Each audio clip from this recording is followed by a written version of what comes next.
Allez, ici, on va apprendre à lâcher prise. Comment lâcher prise quand il y a une situation qui vous agace, d'accord? On y va avec « j'ose me montrer déraisonnable », n'est-ce pas? Lorsque nous sommes raisonnables, nous nous adaptons au monde. Soyons déraisonnables dès que cela s'avère possible.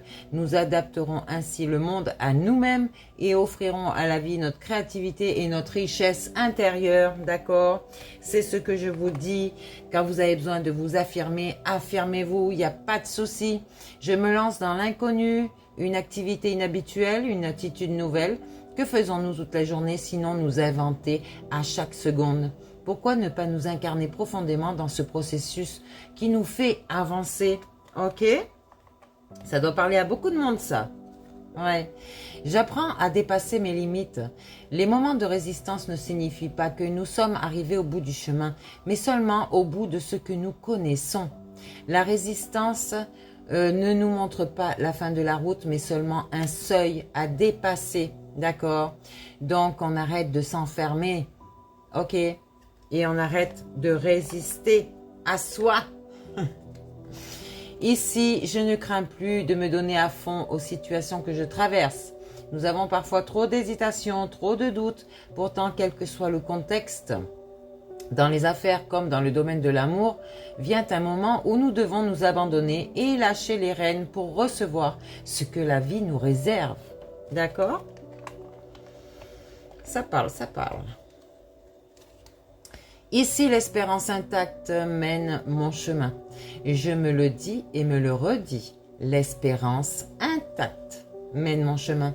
Nous sommes tous pareils à cet alpiniste qui, regardant le bas de la montagne à gravir, voit que tout est obstacle.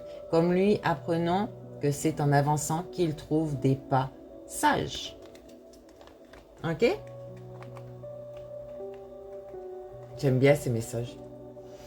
Je ne peux qu'évoluer, c'est une vérité que j'accepte. Nous nous heurtons régulièrement à cette vérité. Certaines difficultés de vie se révèlent parfois insolubles avec votre mental. Et comme nous ne savons comment les résoudre, nous ne pouvons que les dépasser. Votre intuition vous guide, c'est votre boussole intérieure. Vous pouvez avoir des personnes sur votre route qui vous guident aussi. Mais votre meilleure guidance, je ne cesserai de le répéter, c'est la vôtre. Alors écoutez cette petite voix à l'intérieur de vous. C'est votre guidance, ok? Ici, je m'intéresse à la philosophie taoïste. Cette pensée venue d'Orient nous apprend à accepter ce que nous sommes, ce qui nous arrive, ce que la vie nous réserve. Dans un seul but, grandir. Ne craignons pas d'avancer lentement, craignons seulement de nous arrêter. On continue le travail sur soi, on continue d'apprendre. On continue de s'élever, de progresser, de grandir. Ok. Je découvre que mes désirs ne sont pas tous spontanés. Nous nous leurrons quand nous sommes à la recherche de la sécurité absolue, de la réussite idéale. Ce ne sont pas là de vrais désirs, dictés par notre nature profonde, mais l'expression d'un besoin d'être rassuré face à la peur de vivre. En prendre conscience, c'est déjà faire une grande place à l'émergence de nos vrais désirs. D'accord?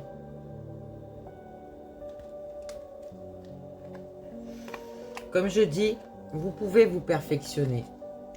Mais l'idéal, c'est vous qui l'imaginez. D'accord? Et là, j'ai le message. J'imagine. Tant que nous imaginons nos propres solutions, nous sommes dans le juste. Et même si nous nous trompons, l'erreur nous ressemble et peut nous servir de leçon. La véritable faute serait de n'appliquer que des solutions toutes faites, imaginées par d'autres. Personne ne peut interférer dans votre vie. Vous êtes votre propre architecte, le propre magicien de votre vie. C'est à vous de faire ce que vous souhaitez de votre vie. Vous ne pouvez pas, les gens ne peuvent pas vous manipuler, ce n'est pas possible. Ils peuvent vous prendre votre tête, comme je dis, mais ils ne prendront jamais votre cœur.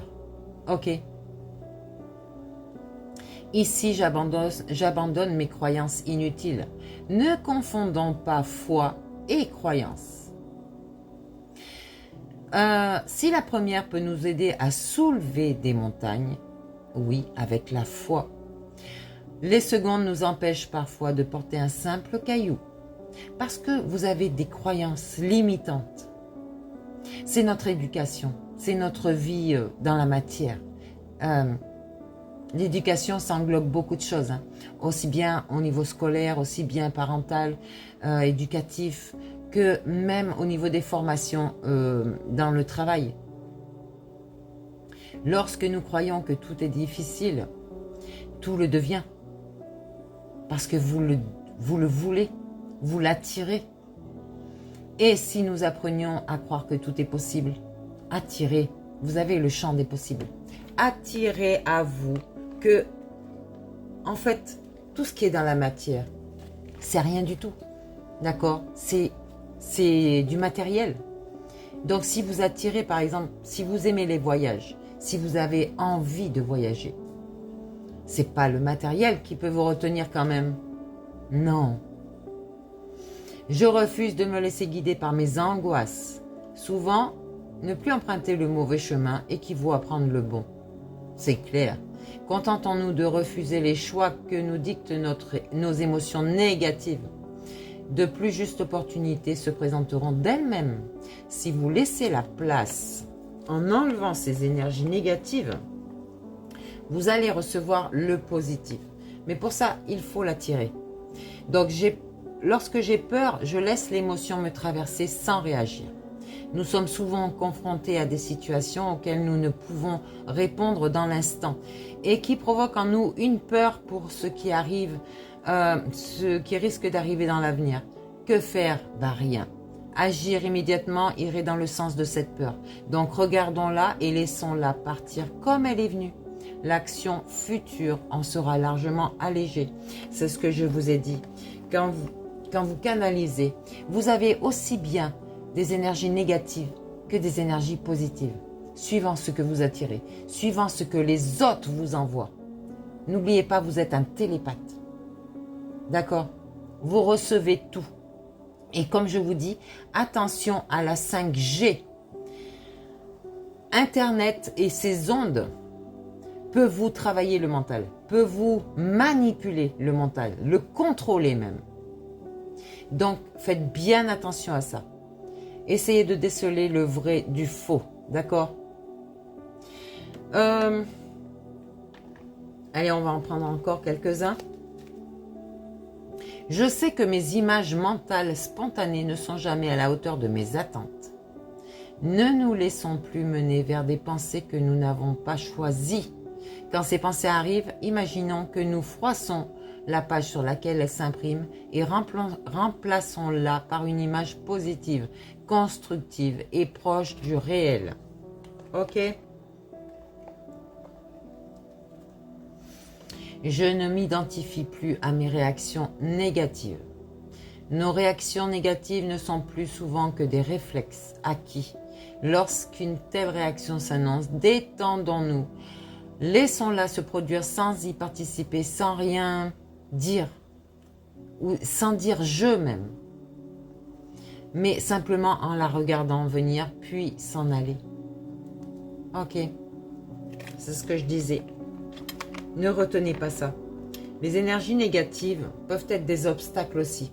C'est-à-dire que quand vous allez penser à un problème, votre mental va vous prendre la tête. C'est le cas de le dire. Et vous voyez les hamsters dans une roue qui tournent, qui tournent, qui tournent, qui tournent. Vous épuisez, vous bousillez des énergies en réfléchissant tout le temps à la même chose. Et d'un jour à l'autre, ça va revenir.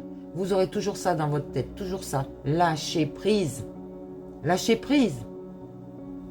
C'est cet égrégore qui est au-dessus de votre tête, je vous dis tout le temps là, avec plein de colère, sombre, plein de tristesse, de tout.